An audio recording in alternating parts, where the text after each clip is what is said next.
Fear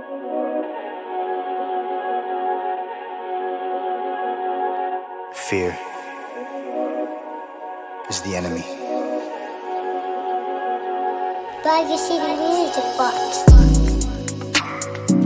Whatever it is that you're going for, man, go hard.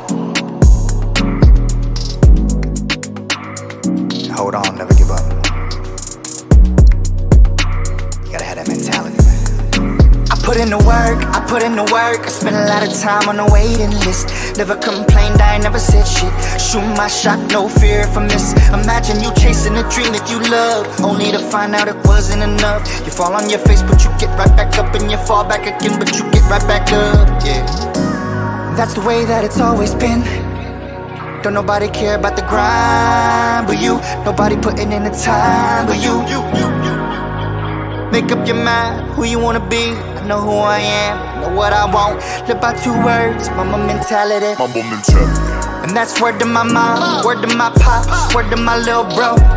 They said make your mistakes, but don't make excuses on why you can't live and learn. On a couple occasions I damn near went broke, I'm chasing this music thing. And I ran out of hope, I threw in the towel, said fuck the hole in the street. I kept on writing and touring. I picked up a job cause I knew it was important. The money I made, I would stash it away just to fund my recordings. And I didn't wanna stop cause I didn't know how. I would lay in my room by myself late at night and I finally figured it out. I just wanna be the best version of me, make all the music that I wanna make. I don't care what nobody gon' say. You miss all of the shots you don't take. And the answer is no, if you don't ask. If it gets hard, this too shall pass. God is my witness and he got the plan. He got the plan. I put in the work, I spent a lot of time on the waiting list. Never complained, I ain't never said shit. Shoot my shot, no fear if I miss. Imagine you chasing a dream that you love, only to find out it wasn't enough. You fall on your face, but you get right back up. And you fall back again, but you get right back up, yeah. That's the way that it's always been. Don't nobody care about the grind but you. Nobody putting in the time but you. Make up your mind who you wanna be. I know who I am, know what I want. Live by 2 words, mama mentality. Yeah. Remember, man, you only in competition with yourself. Enjoy the journey. Enjoy the process. Pleasure and pain. R.I.P. the greatest. 0824.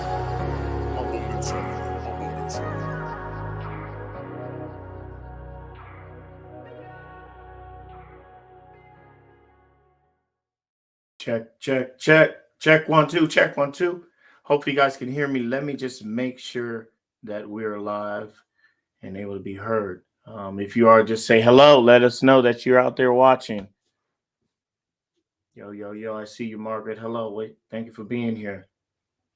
Make sure that we're live. Y'all can hear me. Let's get it. So welcome to Circle Talk. It's your good buddy DH. Really excited for this opportunity to connect with this brother. We met, what was it, about a month, 2 months ago, something like that? Yeah, about 2 months ago. About 2 months ago at an event that we both were. He was actually, working, and I was out there just hanging out. And I ran across this brother, and I seen his setup. And the first thing I did was like, I ain't never seen no brothers actually selling watches. And so I had to walk up and figure out a little bit about him. And he broke it down for me. And I was like, bro, I need to have you on my podcast. Yeah. He's like, you got a podcast? I was like, yeah, man, let's chop it up. Let's get to know each other and figure out if we can make this connection. So here we are. I'm here with Mr. Richard Burnett Jr. in the building. So first off, I just want to give a huge shout out to all my sponsors, iShotcha.com, Icon ENT, the Chaya Movement, and last but not least, Intentions Juice and Smoothies Bar. There's a lot of things that are going on this month. So what I'm going to do is I'm going to make them real simple. Poetry and Intentions next Wednesday, October 27th, the all black party with Icon ENT. my mental health check for part 2. We're going to be talking about domestic violence, October 23rd. Please make sure you guys tune in and support all the amazing things that are going on in the community this month. It's busy, but all of it is great, and it's coming from great people. So make sure you guys tune in and tap in with all of those different people. So what I want to do is, I don't want to waste a whole lot of time talking about me. I wanted to jump in and talk about this young man right here. So let's get in. How you doing today, bro? Let's start there. Well. I'm doing well. Yeah. Another day. Yeah. So I'm grateful for that. So like I'm doing great. How about Absolutely. yourself? I'm blessed, and you know, I'm happy to be alive and moving and grooving still, man. Because there are a lot of people that did not wake up this morning. That is true. So we always got to be thankful for that first and foremost. Mm-hmm. Just so you guys know, before we go any further, Mm-hmm. if you see a little somebody run out here, my son's in the other room watching TV, and he's already been pushing it. So don't be surprised if you see him show up. So when I first met you, like I said, I loved the all the inventory. Okay. It's all top notch. Okay. I mean, and that's one thing that I noticed. And then secondly, you had a whole setup, writing, somebody wrote on you and all of this and that. And I was just like, okay, well, he's for real. Yeah. He ain't just doing this out the back of his car. He's like the real deal. Yes. And so tell him a little bit about, you know, because I read it on that day, but tell him how all that transpired with that. So I think 225, right? Yes. 225. The thing that you saw was an article by 225 magazine in Baton Rouge, Louisiana. Okay. Which is where I'm from.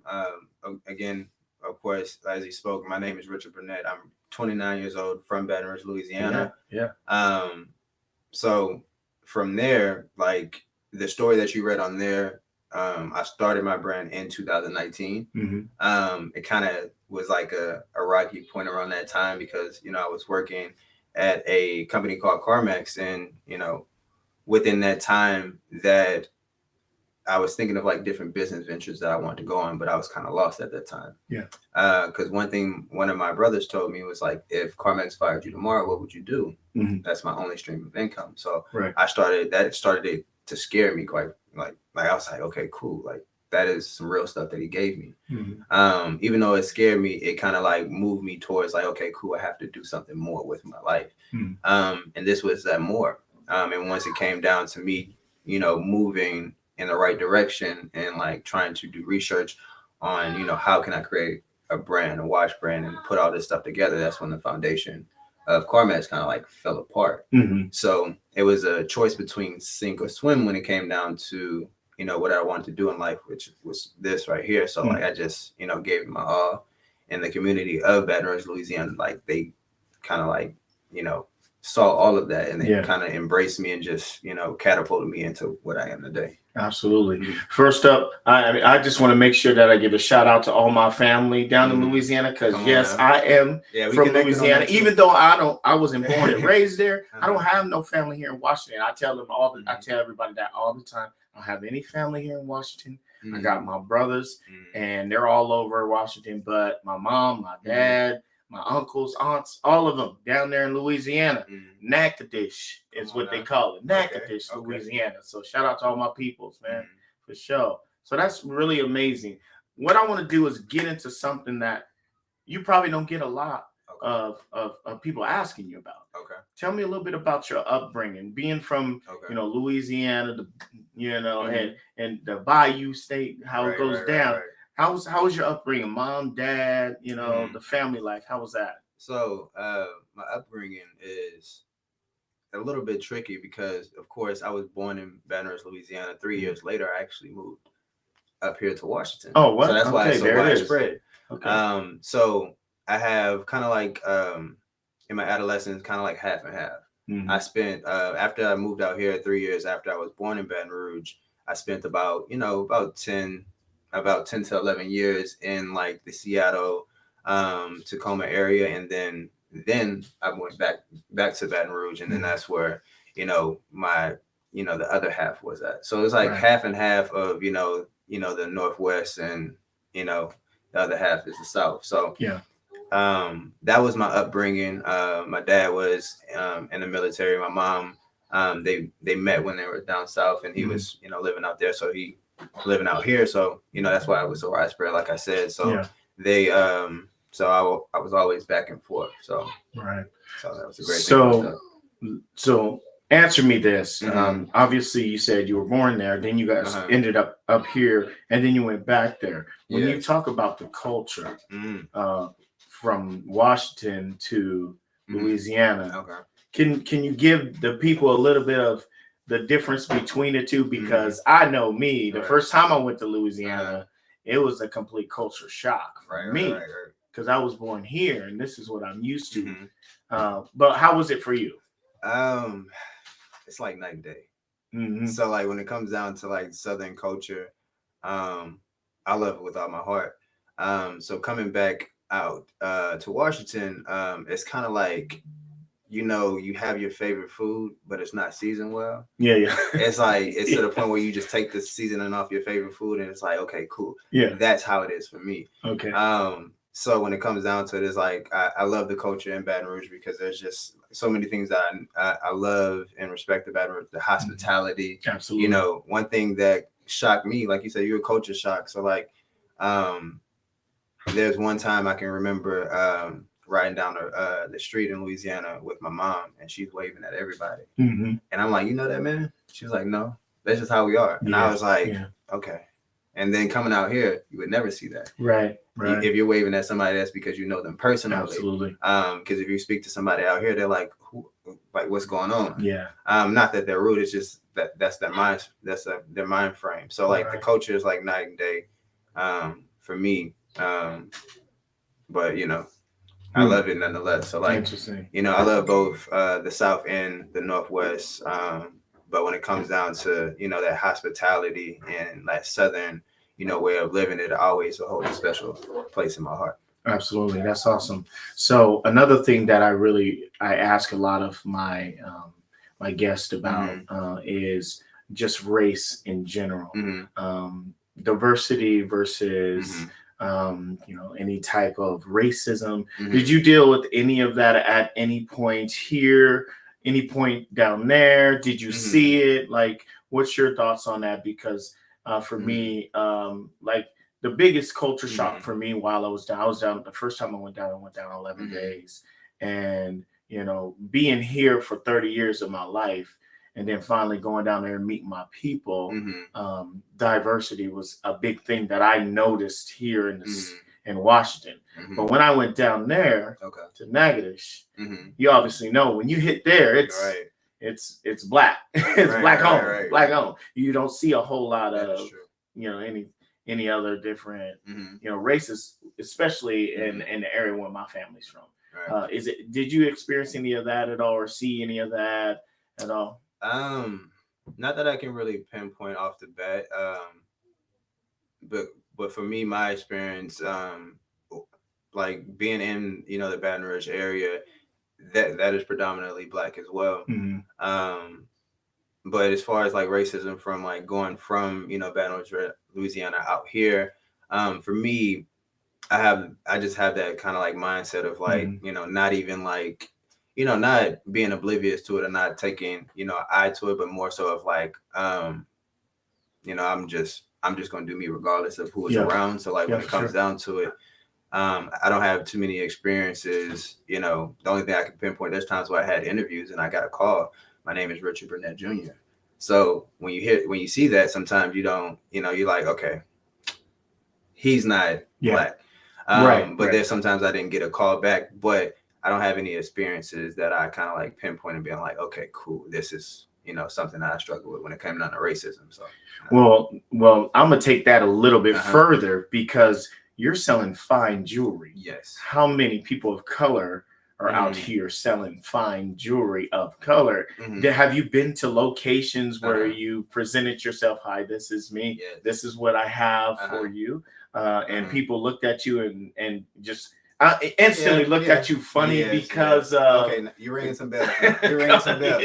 So like when it comes down to it, there's a lot of times where I'm in like I'm at events and they're like, oh, this is cool. I've never thought, that you would be doing something like this. Or this is very unique. Or do you make these, or do you do this? Or like, oh my God. So like there's always like those slick remarks. Yeah. That, like that subtle racism. But of course, like I said, like I'm like, okay, like I'm here. Like this is set in stone. There's 10 articles written on me. So it's like this is something that major can't be shaken. Right. So like when it comes down to it, it's like, there's definitely times when I'm at events and I'm like, that comment wasn't sincere. Yeah, you kind of felt something. Yeah. Okay, I got you. I got you. So now that you mentioned that, like I'm recalling like different type of like situations. I'm like, that might have been, that wasn't sincere. Okay. So now we're gonna venture over to support. Because for me, I used to do music, and we talked a little bit about that. Like I was in the music industry for a few years, and being from here, the support is there, but it's kind of and in a nice way. If I sell you something for $13, most of my friends want it for $7. Yes. Is it when you compare the support here in Washington versus Louisiana? Is it the same? Do you feel like the people, your buddies in Louisiana and your family in Louisiana is obviously going to support you 110 versus here in Washington? What's your thoughts on that? I'm putting it out there, and I'm sorry, guys. We got to talk about this because this is something that happens, and so we get in there, we dig in. And I'm pretty sure a few of my family and my brothers are on here. But when it comes down to, like, I saw like the both sides of like the good and the bad when it comes down to like support, when it comes down to family, friends, and people that, okay, you're selling a product for X amount, they want it for like the lowest possible. Right. So I've seen that a lot. I've had people been blatant with it and saying like, hey, those watches are dope. Right. But I ain't paying that much for it. Right.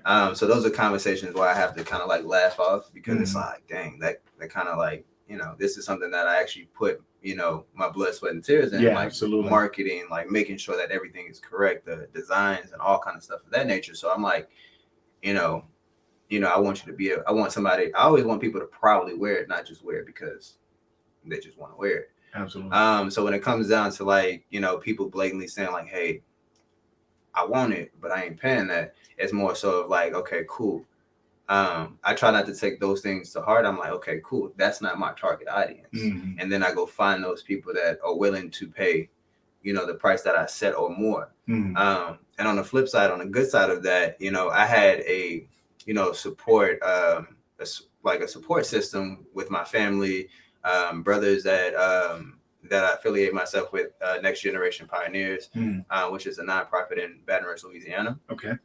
So those, group of gentlemen in my family as well, like those are people that kind of like help me build my support. And those are people that, they're willing to, spend and, have that word of mouth to, market to the public and, help me get to places where I want to. Like, when it comes down to it, my mom, that's the person that birthed me.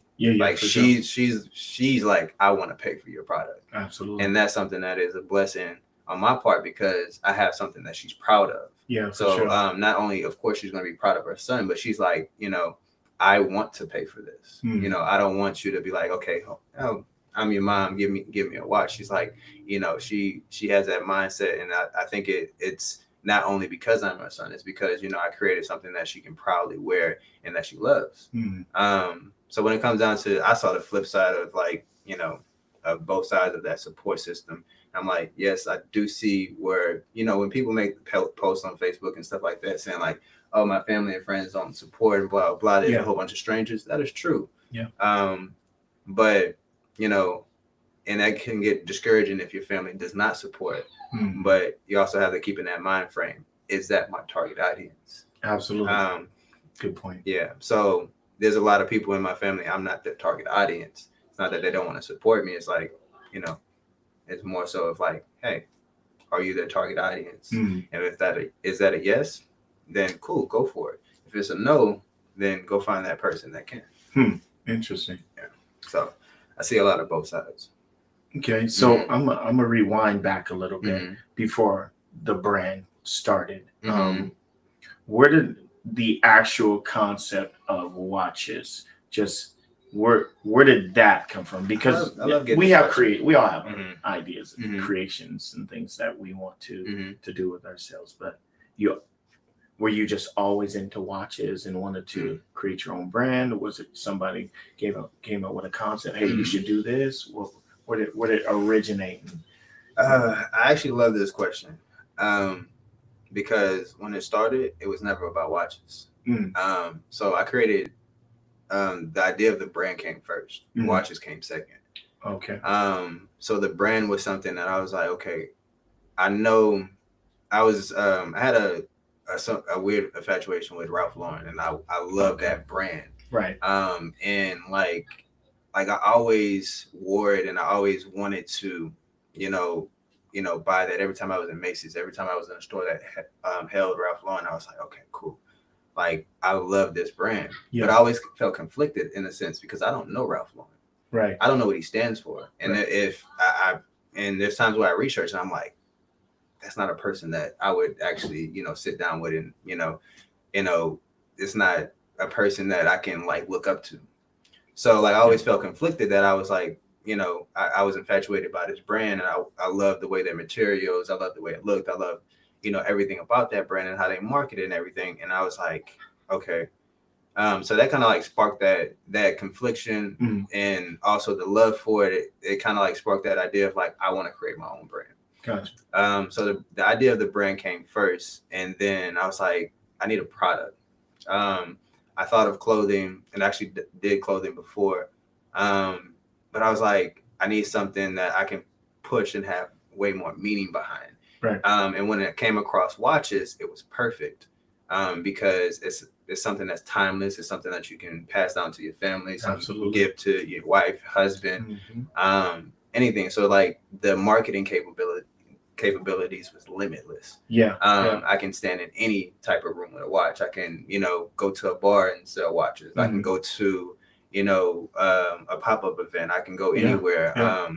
So there was the limitless capabilities when it came down to marketing is, what attracted me towards watches. And I just did countless amount of research on how to create a watch brand. So that's how it started. And then one thing that I would like to backtrack, and now when I look at how my brand started, I see how, God had his hands in pretty much guided me towards, starting my brand in 2019, because 2 years before that, I was gifted a wooden watch by someone I was talking to at the moment. Wow. Back in probably like 2017-ish and whatnot. I was gifted a watch, and that same manufacturer was the one that I did research on in order to start my own brand and to branch out. So it's like there was just so many things that was like working in perfect harmony, which led me to that moment of just stepping out on faith and being there today. So it's like once I look back and like see all those strings being pulled, I was like, this is something that I have to stick to. Yeah. That's awesome. And I love the fact that you ended your answer with faith. So now I have to throw it back at you. Okay. How important is your faith in everything that you do? Oh, Lord. That's a loaded question. It was a short question, but it was loaded. But everything is centered around, faith. And it's so important because not only in my business and entrepreneur as a whole, one thing I always like to say is you'll take 9 losses just to get 1 win. Absolutely. And that 1 win is going to supersede all those 9 losses. And that's I would even say daily, that's an hourly thing when it comes down to entrepreneurship. So when it comes down to it, it's all like, you got to keep faith, because those 9 losses, they're going to hurt. Absolutely. They're going to hit you. It's going to be, it may be your family saying, hey, that's not good enough. Yes. At the beginning of my journey in my idea stage, I was like, hey, to family and friends, like it was, to a friend, I was like, hey, what do you think if I start a watch brand? Right. one thing that I remember is I don't think that's going to work because who's going to wear your name? Fast forward, there's over like 2,000 people out there plus that that's have, awesome. But when it comes down to it, it's like those are the losses that you're going to take. Yeah. If I would have stopped at that second loss or that first loss right there of them telling me no, this is not going to work, then I wouldn't have saw that this win that we have here today. So it's Absolutely. like, you just gotta, faith is, important. Praying, having, a relationship, with God, and praying daily and making sure that your mindset is there is essential. Absolutely. So we got a lot of people that have been, jumping in. Shout out to everybody that's watching. Please make sure you guys share it out. We're going to continue. So let's say we have someone that's watching and they have a dream. They want to create their own business. What is one thing that you want to tell these young people right now that have these ideas, these goals, these aspirations of doing their own business, concept, idea, brand? What is the one thing that they need to hear? If you could tell them anything, what's that one thing that you're going to tell those people? I would say never be afraid to try new things. Don't always stay where you're comfortable, because you might find your passion outside of that. Because as we stated before, watches wasn't something that I'm 29. It wasn't something that I have 20 years of experience with, 15 years. I'm only going on 4 years of being in business. Yeah. So when I was younger, I never thought that, like, okay, he's going to be known for watches. I never thought that. I didn't look in the mirror. I would have never thought that. So when it came down to it, it's like, I always tell myself, never be afraid to try new things or to, do something differently or try something different in your routine, because you never know what you will find your passion in. So, don't say no. If you don't have a valid reason behind saying no to like a venture or something of that nature, if you have the time and you have the means, try it. You may love snowboarding. You may love you may love that new windsurfing or something. Yeah, or something. You may love Chinese. If you never had Chinese before, Thai food before, you don't know until you try it. Absolutely. And you might find a passion in that new thing that you do try. Okay, so I'm gonna do something a little different. This ain't even a part of my agenda, but I'm gonna throw it out there. So let's talk about your journey from you started 2019. Yes. 2019 to now. If you can think of anyone during this journey that has been a support system, that has given you a place to shine. Why you ain't mention me? You only got one person, man. You only got one person, and you can just tell them thank you right now. Who would that person be? Ooh. Thank you, Jesus. You have been the rock. You have been the person that's been there with me through the beginning to the end, even before I even knew what I wanted to do. You placed this on my heart, and I give it all to you. And every day, I make a commitment to have a conversation with you, whether that's short or long. So I give it all to Jesus. Absolutely, man. Amen to that. Shoot. You can't lose there. You can't lose. Hey, if there was anybody out there that was, he better say my name. He better say my name right now. That shut it all down right there. Thank you, Jesus. So what we're gonna do now? I apologize. I'm losing my voice a little bit. I got a little wild last night. I apologize. It was Friday night last night. Friday night. Hey, I only give one day to myself. Friday night's the one. So let's do this. We got a couple of his beautiful watches here. We're gonna go ahead and show him off. He gonna talk a little bit about that. So let them know what we had. You just have to put it a little bit up to the screen so that they can see them. But he brought a couple of them for us to see. He's gonna tell us a little about it. All right. So this one is called Arius. It's a mechanical watch, so it's self-wound. This one right here is the one that kind of gets the most recognition. Got me featured in a lot of magazines as far as British GQ, 225 magazine, and a few others. So this one is most unique because you only tell time from the top half of the watch. Every time I bring it to an event, this is the number one that I have to talk about and like show people how to set it. So this one, you know, of course, holds a special place in my heart, and I love this watch. Sick. So this one right here, of course, is always available on R.BurnettBrand.com. So, and I know you guys are thinking it. I do have women's watches too, so that's on the website. Hey, let's go. Shout out to the ladies. And this is another one of my favorites. This one is ebony wood and stainless steel gold plated. This one is called Stealth. So I really love this one as well. You can check this one out, of course, on R.BurnettBrand.com. That's tight, man. Appreciate it. No doubt, no doubt. So I'm sure you hear this one all the time too.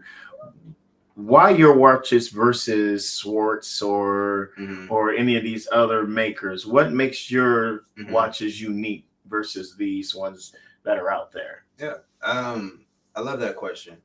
So one thing that I always say is the first unique thing about my watch is the wood. It's all made out of real wood. There's ebony wood, zebra wood, sandalwood, bamboo, olive, and a few other woods as well. So that's the first unique thing about it. And when it comes down to the second, you know, it's a brand that stands for something. It's not something that, you know, is just out there to be a product. It's substance based. And, you know, one thing that I like to say about my brand is, you know, I focus heavily on details. And I make sure that it's quality before putting anything out.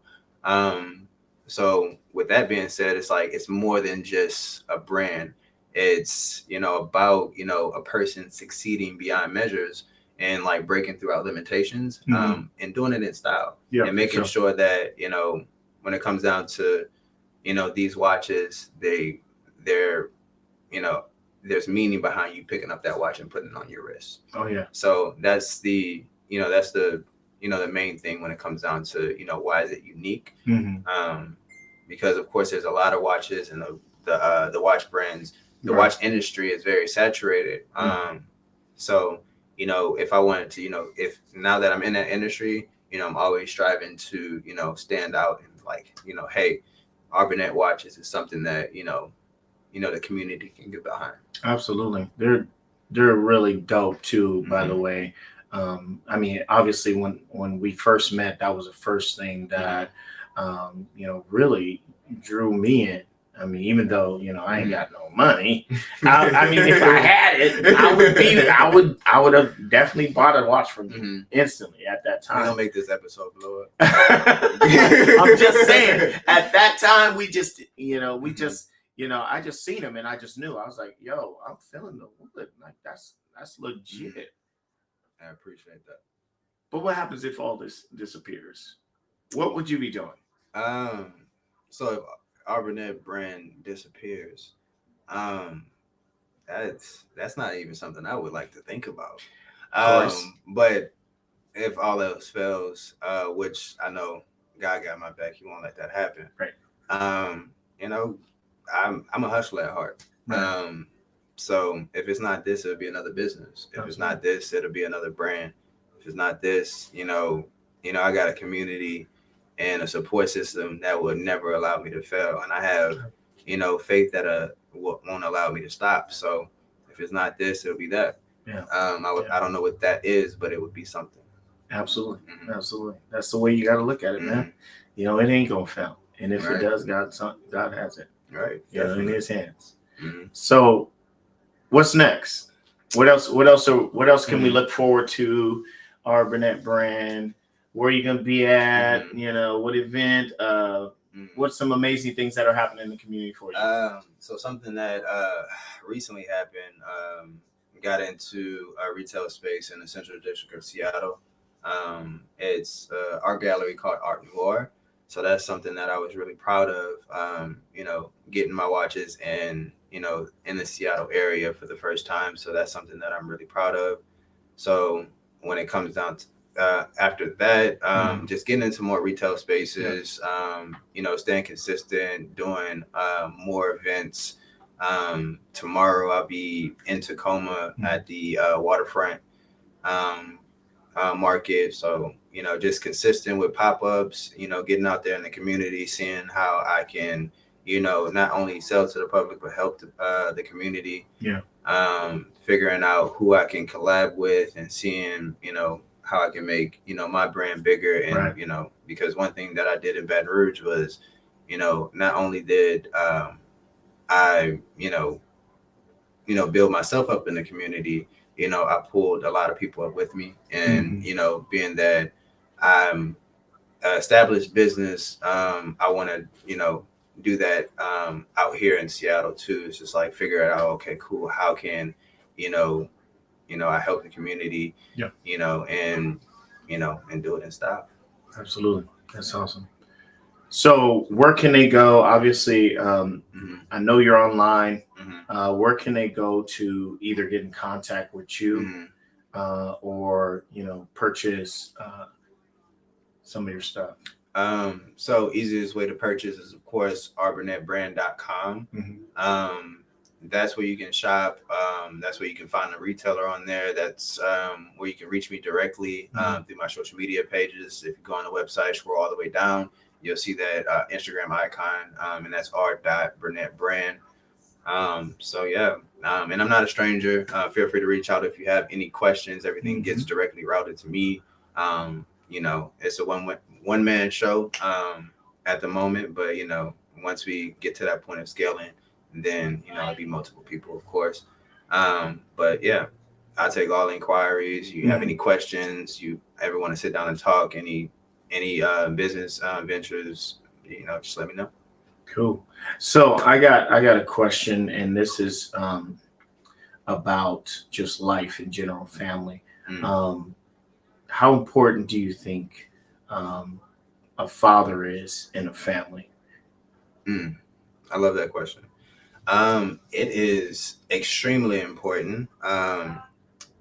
And I say that from a standpoint of not having my father there in my life.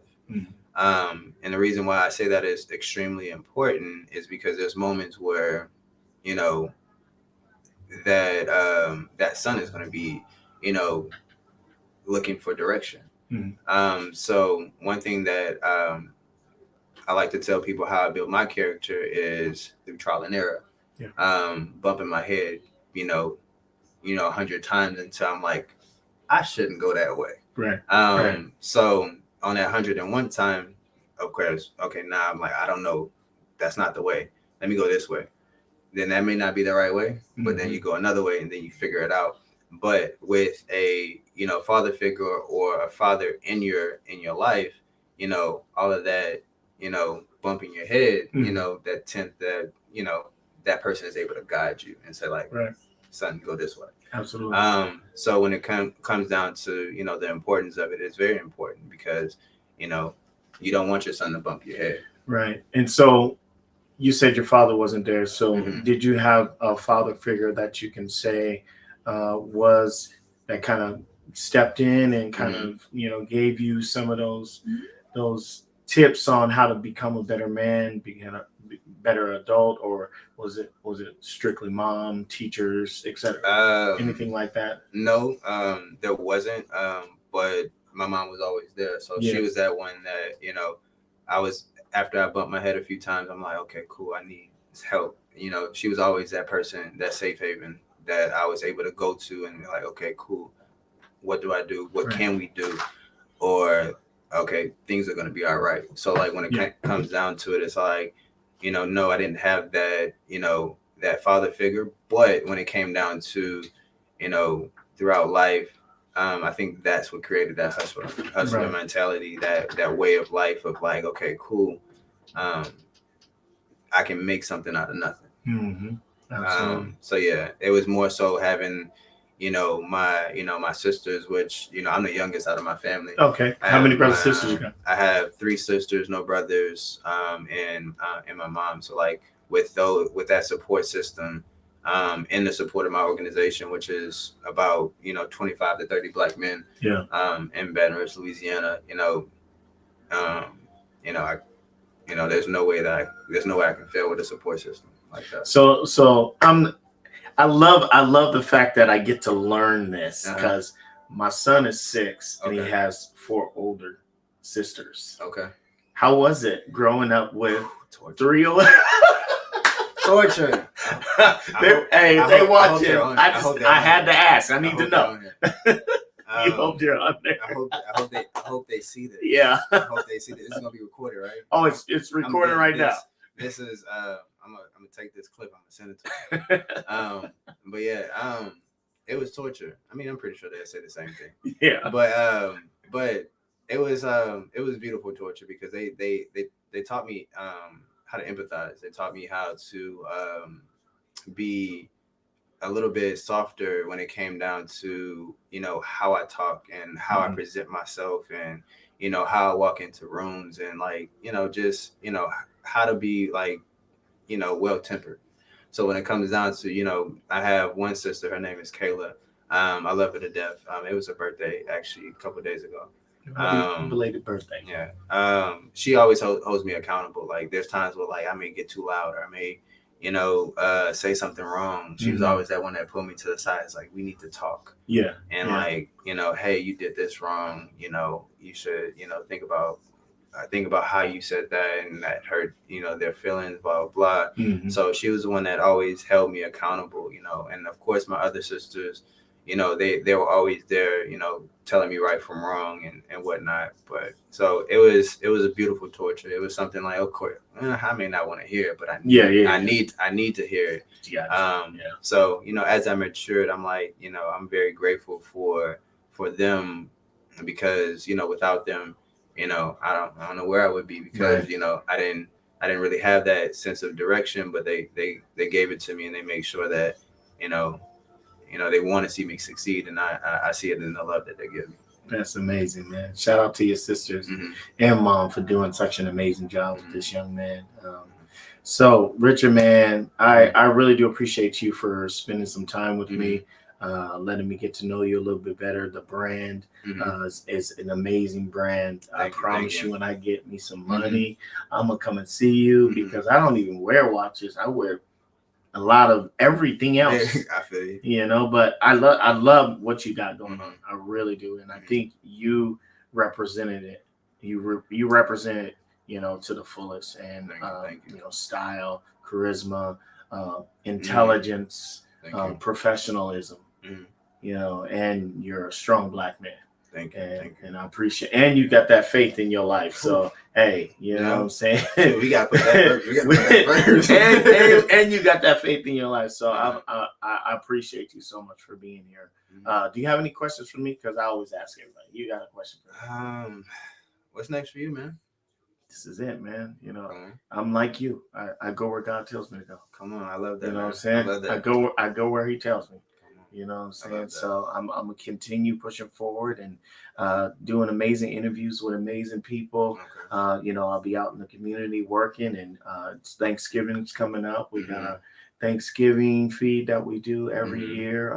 Then Christmas is right around the corner. Okay. I dress up like an elf, and I get donations, and I go and deliver presents to kids. Okay. So I'm just going to continue living and going wherever He leads me, man. Ooh. That's my journey. And if you need any help doing that, just let me know. Absolutely, man. I love to be in the community. Yeah. I know since I've been out here for about like a year and a few months. I was heavily in the community of Baton Rouge, but coming out here in Seattle, just trying to figure out the right connections to, actually put my hands on the community rather than, just doing a whole bunch of random events, doing stuff that has substance. Bro, I know people. Right. I know people. So like a lot of people. Okay. And if you really want to be in the community and not just be a presence, but actually express and talk and hands on the ground community work, I know some people. Trust me. We'll connect and I'll get you in the right place. Anywhere I go, you can come with me. Okay. Shoot. That sounds good to me, man. You know, you can come with me. Marvin Patterson. Shout out to Marvin Patterson. That's iShopta.com. That guy is such an amazing person in my life. He is, you know, he's like a dad to me. But he has put me in places where I've ventured off and met a lot of different people. And, you know, I'll get in contact with him. We'll get in contact with you, and we'll make it happen, man. All right. So I can take this blazer off and get my hands dirty. Come on. I'm gonna hold you to that. Every time I see you clean, top to bottom, I was like, oh, I know he's gonna come in clean, so I'm just gonna wear black because I know he's gonna be in black. Let's just get it, you know. So, hey, man, thank you guys so much for being here. Thank you again. This is the end of our show. We will be back like on the 23rd of October for Mental Health Check Part 2. We're going to be talking about domestic violence. Remember, guys, October is Domestic Violence Awareness Month. Make sure you guys talk to your people. If someone needs help, make sure you reach out. Tell them to reach out.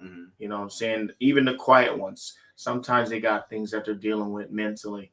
So don't hesitate to speak up. You know, so on behalf of the Circle, we thank you guys for being here. We gonna close up shop. We will see you guys soon. Thank you again, bro. Amazing job. Amazing. No problem. Thank you, man. All right, y'all. Take care.